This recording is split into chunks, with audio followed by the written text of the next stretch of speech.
नमस्कार। मेरे सामने यहाँ पर 29 वर्षीय व्यक्ति, उनकी हस्तरेखाओं को पढ़ने का मैं प्रयास करता हूँ।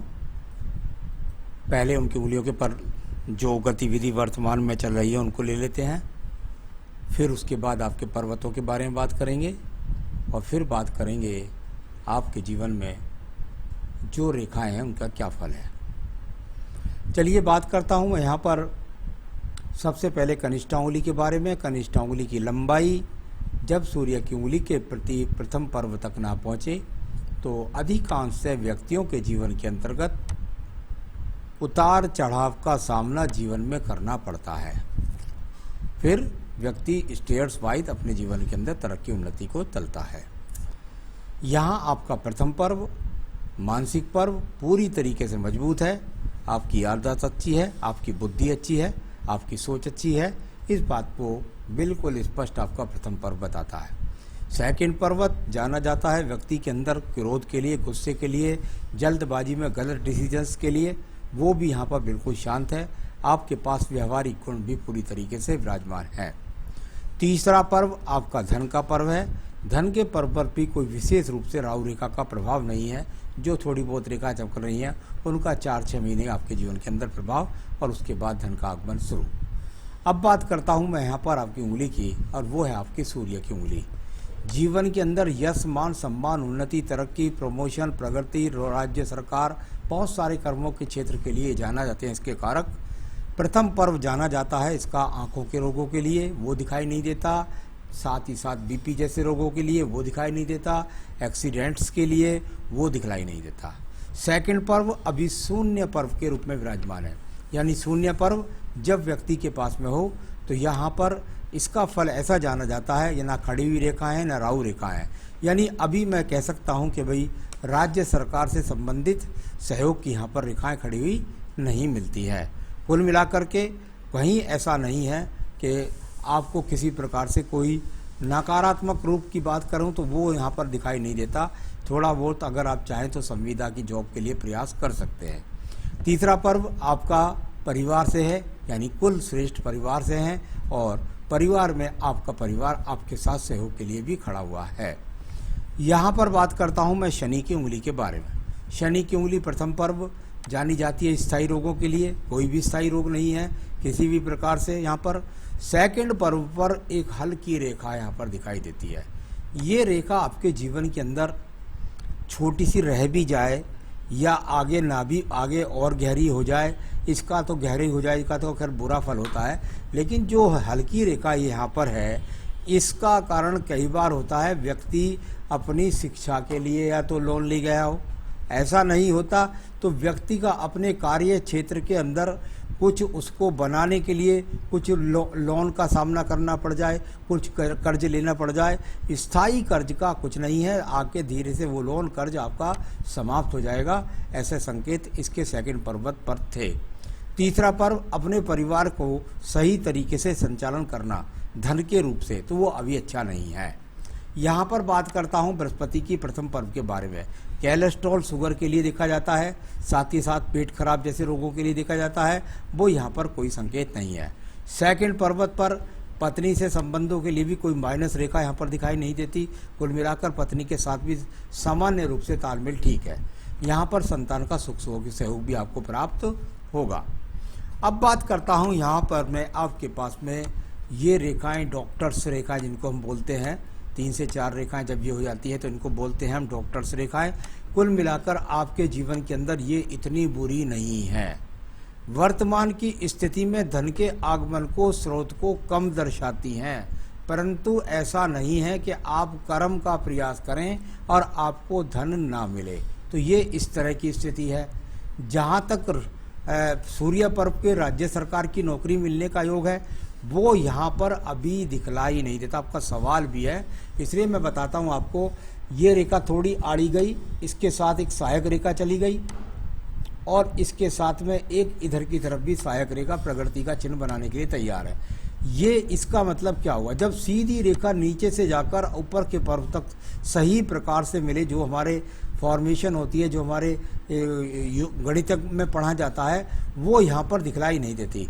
यानी कुल मिलाकर यहाँ पर अभी किसी प्रकार का राज्य सरकार का सहयोग नहीं है। हो सकता है आपको 2-3 बार स्थान परिवर्तन करके अपने काम को चलाना पड़े, जैसे किराए की दुकान लें या कुछ लें, या प्राइवेट जगह नौकरी करने जाएं फिर दूसरी जगह आएँ, तो यहाँ पर अभी किसी प्रकार का राज्य सरकार का सहयोग दिखाई नहीं पड़ता है। बात कर लेता हूँ उसके बाद में आपके भाग्य के पर्व के बारे में। भाग्य का पर्व, ये रेखा यहाँ पर ठीक है, ऊपर मछली का सा चिन्ह बनने का भी प्रयास है, उसको मैं काइट चिन्ह बोलता हूँ। यानी जीवन का महत्वपूर्ण क्षण, यानी महत्व आपके जीवन के अंदर अच्छा बन जाएगा। भाग्य रेखा इतनी अस्त नहीं है, कुल मिलाकर आप प्रयास करें, भाग्य आपके साथ खड़ा होने को तैयार है। मैं बात कर लेता हूँ इसके बाद में आपके पर्व के बारे में, और वो है आपका बृहस्पति का पर्व। बृहस्पति का पर्व ईश्वर भक्ति के लिए बिल्कुल सुंदर है, साथ ही साथ दिमाग की योजनाओं के लिए रेखा शनि पर्व को भी देखती है। यानी कुल मिलाकर के यहाँ पर बृहस्पति पर किसी भी प्रकार का अशुभ चिन्ह नहीं है। संतान सहयोग मिलेगा, पत्नी सुख सहयोग मिलेगा, बुद्धि का इस्तेमाल कीजिए, ईश्वर की पूजा करिए और अपने रास्तों पर आगे बढ़ जाइए। तो ये इस प्रकार का संकेत यहाँ पर बृहस्पति पर्व पर अभी 3 रेखाएं, चतुर्भुज बनेगा आगे इसमें समय में आने वाले में, तब यहाँ पर आपका मकान भी बनेगा। अब बात करता हूँ मैं आपकी हृदय रेखा के बारे में। हृदय रेखा काफ़ी डबलिंग होकर के चलती है। अब इस रेखा का दूसरे संकेत तो मुझे अशुभ मिले नहीं, लेकिन इसका तालमेल में मैं आपको थोड़ा सा बताना जरूर चाहूँगा। जब जब ये रेखा व्यक्ति की थोड़ा सा आगे जाकर डाउन हो जाती है, तो इसमें 2-3 बात हो सकती है। नंबर 1, स्वास्थ्य का ध्यान रखें। नंबर 2, पति और पत्नी के बीच में वैचारिक भेद चलता रहता है बराबर।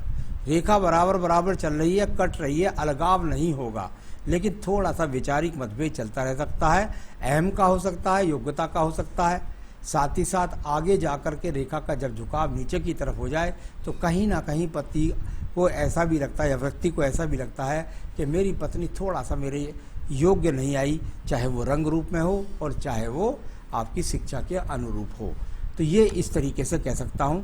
तो इस तरह से यहाँ इन रेखा का, अब मंगल रूपी रेखाओं के बारे में बात कर लें। कर्म रूपी मंगल रेखा है, और यहाँ से लगातार जाकर के इनका संबंध बुद्धि रेखा से बनता है, साथ ही साथ बनता है भाग्य रेखा के साथ, और साथ ही भाग्य रेखा से निकलकर बनता है बुद्ध पर्वत तक। यानी कि जीवन के अंदर संघर्ष है, और संघर्ष के लिए व्यक्ति की कर्म रेखाएं ये तैयार है। बुद्धि का इस्तेमाल करेंगे, अड़चनों को पार करेंगे, तब जाकर के धन को प्राप्त करेंगे। इस प्रकार के फल इन रेखाओं से बोले जाते हैं। तो चलिए अब बात करते हैं यहाँ पर आपकी बुद्धि रेखा के बारे में।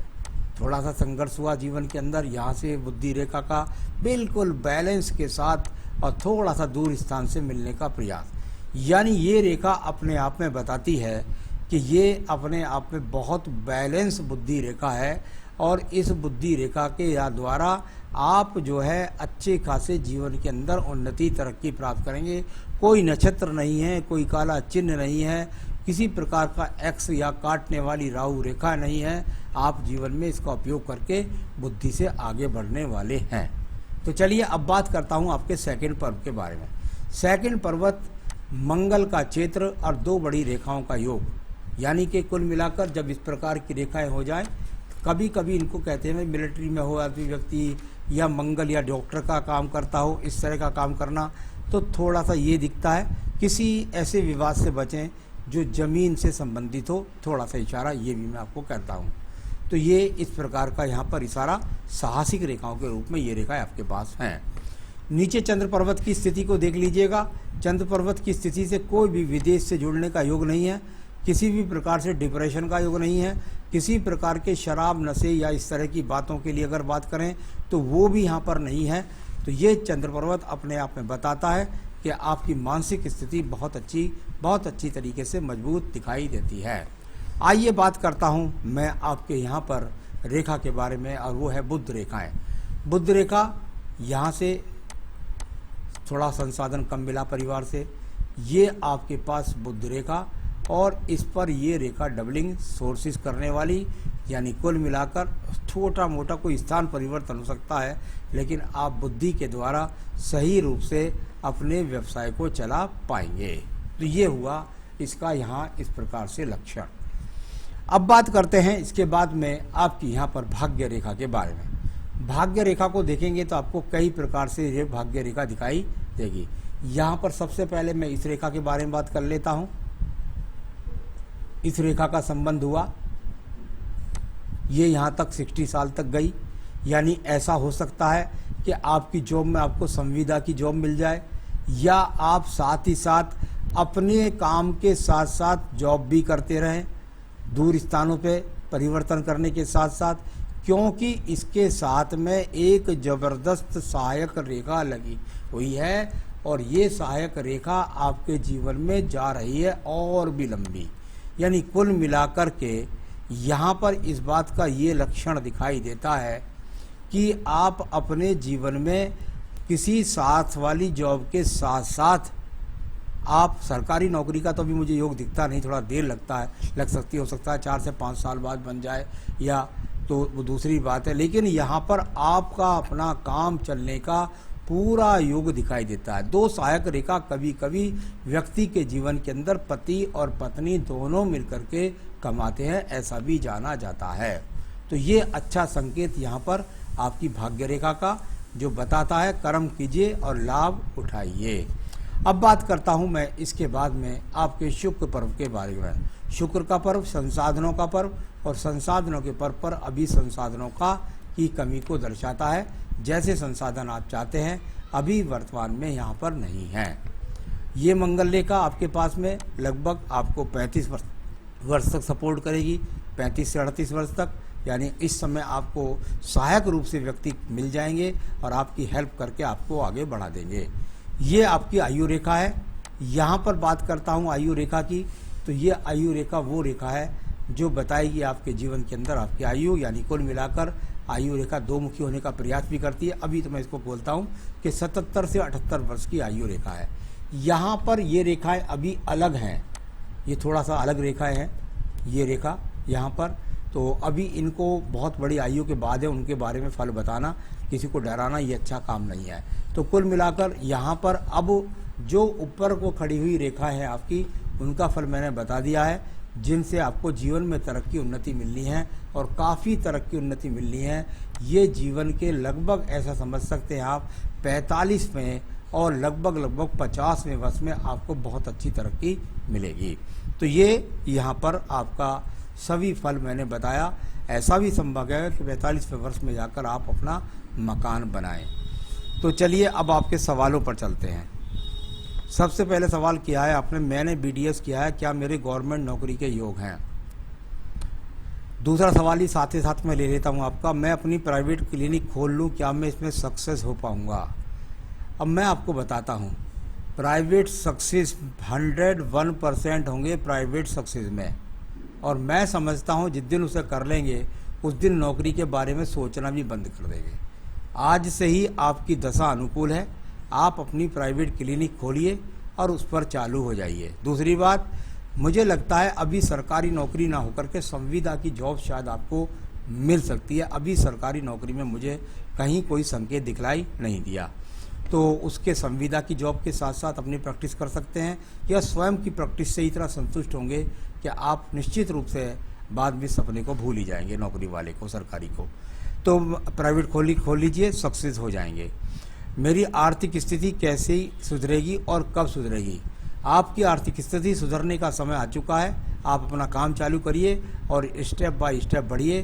फिर उसके बाद धीरे धीरे आपकी आर्थिक स्थिति के जो कर्ज हैं, अभी हो सकता है और लेना पड़ेगा आपको शायद कर्ज, तो उसके बाद आप धीरे धीरे उनको उतारते भी जाएंगे और जीवन में आगे भी बढ़ते जाएंगे। तो कर्म कीजिए, मेहनत कीजिए, समय अच्छा है, समय दीजिए अपने काम पर पूरा और बढ़ जाइए आगे। तो ये आर्थिक स्थिति आपकी सुधरने का समय शुरू हो चुका है। देखिए, बड़े भाई के रेलवे के काम में पूछा है, ये मैं बड़े भाई का हाथ नहीं देख रहा हूँ, मैं आपका हाथ देख रहा हूँ। तो मैं आपकी हाथ के बारे में बता सकता हूँ कि आपके पास वो सफलता के योग है। आप शुरू करिए, आपको सब कुछ मिल जाएगा और आप उनका भी सहयोग कर सकते हैं। तो यहाँ पर आपने पूछा हम लोग क्या करें जिससे हम लोगों की आर्थिक स्थिति सुधरे, जो काम कर रहे हैं वही कार्य करें या फिर वो करें। अगर आप अपने घर में परिवार में चाहते हैं कि भाई पूरे परिवार के बाकी लोग ऐसी क्या पूजा पाठ करें जो उन्नति पर तरक्की घर के अंदर बने, तो उन लोगों के ये संकट नाशन गणेश स्रोत का पाठ करें। संकट नाशन गणेश स्रोत का पाठ करें वो लोग, और साथ ही साथ उनसे कहिए कि वो श्री सूक्तम या श्री राम रक्षा स्रोत का पाठ किया करें। आइए आपके हाथ के पर चलते हैं। तो आपको क्या रत्न पहनना चाहिए जिससे आपको जीवन में उन्नति तरक्की प्राप्त हो? मेरे हिसाब से आपके 2 रत्न बनते हैं, एक बनता है पन्ना और एक बनता है आपका पुखराज। आपको दोनों रत्न ये पहनने चाहिए जिससे सही डिसीजंस लेकर के आप जीवन के अंदर धन संपत्ति सब प्राप्त कर सकें। आप चाहें तो ये दोनों रत्न मुझसे मंगवा सकते हैं, मैं आपके स्थान पर पहुंचा सकता हूं, या एक एक करके क्रम से आप पहन सकते हैं। तो ये तो आपके रत्न बनते हैं। साथ ही साथ आपको पूजा पाठ के लिए मैं ज़रूर बताना चाहूँगा कि जो मैंने परिवार के लिए बताया था संकट नाशन गणेश स्रोत, आप संकट नाशन गणेश स्रोत के साथ आप आदित्य हृदय स्रोत का पाठ करें। संकट नाशन के साथ में आप आदित्य हृदय स्रोत का पाठ करें, तो फिर देखिए आपके जीवन के रास्ते और तेज़ी से बनने शुरू हो जाएंगे। नमस्कार।